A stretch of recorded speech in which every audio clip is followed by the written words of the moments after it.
Hello everyone. Welcome to Inside Research Analytics Weekly Market Report.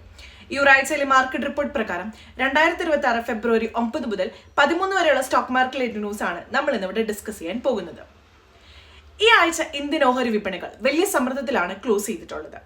പ്രത്യേകിച്ച് IT ഓഹരികളിൽ ശക്തമായ വിറ്റൊഴുക്കലും US-ൽ അടുത്തിടെ പലിശ നിരക്കുകൾ കുറയുമെന്നുള്ളൊരു പ്രതീക്ഷയും വിപണിയുടെ മാനസികാവസ്ഥയെ ബാധിച്ചിട്ടുണ്ട്.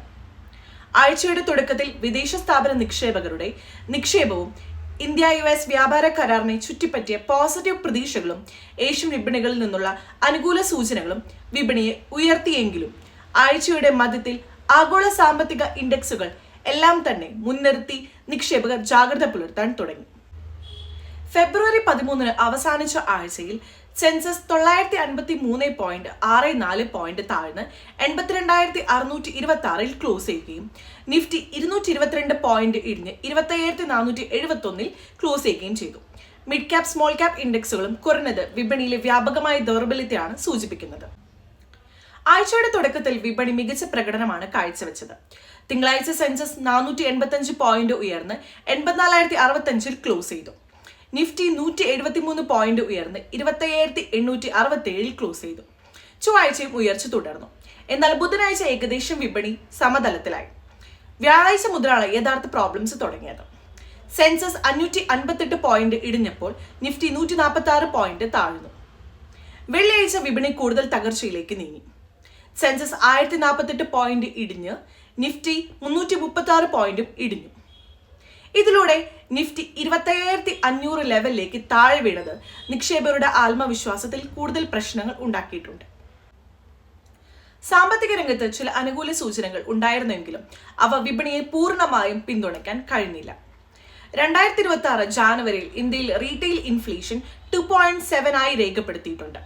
ഗ്രാമീണ മേഖലയിൽ 2.73യും നഗരമേഖലയിൽ 2.77ുമാണ്. ഇത് പുതിയ CPI അടിസ്ഥാന വർഷമായ 2024 ഉപയോഗിച്ചിട്ടുള്ള ആദ്യ കണക്ക് എന്ന നിലയിൽ ശ്രദ്ധേയമാണ്. കൂടാതെ ഈ ഒരു സാമ്പത്തിക വർഷത്തിൽ നെറ്റ് ഡയറക്റ്റീവ് ടാക്സ് കളക്ഷൻ 19 ലക്ഷം കോടിയായി മാറി. കഴിഞ്ഞ വർഷത്തെ അപേക്ഷിച്ച് 9.4% ആണ് വർധനവുള്ളത്. കോർപ്പറേറ്റ് നികുതി 8.9 ലക്ഷം കോടിയായപ്പോൾ വ്യക്തിഗത നികുതികളും HUF വിഭാഗത്തിൽ ഉൾപ്പെടുന്ന നോൺ കോർപ്പറേറ്റ് നികുതി 10 ലക്ഷം കോടിയായി മാറി. ആഗോളതലത്തിലും ചില നിർണായക സാമ്പത്തിക വിവരങ്ങൾ വിപണിയെ സ്വാധീനിച്ചിട്ടുണ്ട്. ചൈനയിലെ ഉപഭോക്തൃ വില ഇൻഡെക്സ് ജാനുവരിയിൽ വെറും 0.2% മാത്രമാണ് ഉയർന്നത്. അവിടുത്തെ ആവശ്യകതയുടെ ദൗർബല്യത്തെയാണ് ഇത് സൂചിപ്പിക്കുന്നത്. US-ൽ ഡിസംബർ റീറ്റെയിൽ സെയിൽസിന് വളർച്ചയില്ലാതെ നിലനിന്നതും പ്രതീക്ഷിച്ച 0.4% വർധനവ് കൈവരിക്കാത്തതും സാമ്പത്തിക വളർച്ചയിലെ അനിശ്ചിതത്വം പ്രകടമാക്കിയിട്ടുണ്ട്. അതേസമയം ജാനുവരിയിൽ US തൊഴിൽ വളർച്ച 1,30,000 രേഖപ്പെടുത്തിയപ്പോൾ ഇത് പ്രതീക്ഷിതനേക്കാൾ കൂടുതലായിരുന്നു.